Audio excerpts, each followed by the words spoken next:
Aksi pawang hujan sirkuit Mandalika menuai sorotan dunia setelah sirkuit Pertamina Mandalika dilanda hujan lebat sehingga menunda start MotoGP Mandalika. Aksinya saat hujan lebat ia berkeliling di Mandalika menjadi sorotan dunia.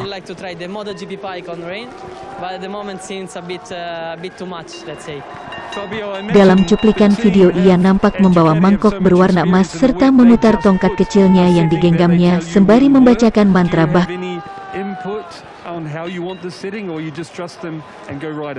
Well, for sure we start from our base setup of the dry, and we do all the modifyings for the wet. Aksi pawang hujan ini juga menjadi sorotan para pembalap MotoGP yang sedang bersiap di padok masing-masing.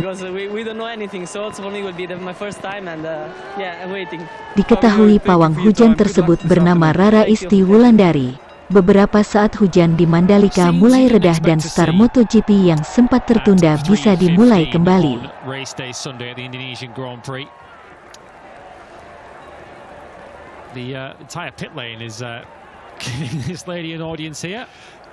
Well, to be honest, let's hope this works.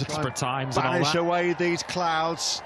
Let's hope this lady's efforts pay off, because we all want to see a MotoGP race take place here in Indonesia. Well, if the rain stops, we do get a race. She should get the 25. Special award at the end of the season from the FIM and from Dorna. Let's keep our fingers crossed that we are going to get the race that we've all come here for, the first Grand Prix of Indonesia in 25 years. There you can see there at the bottom of your screens, the pit lane will not open before 15:45 local time.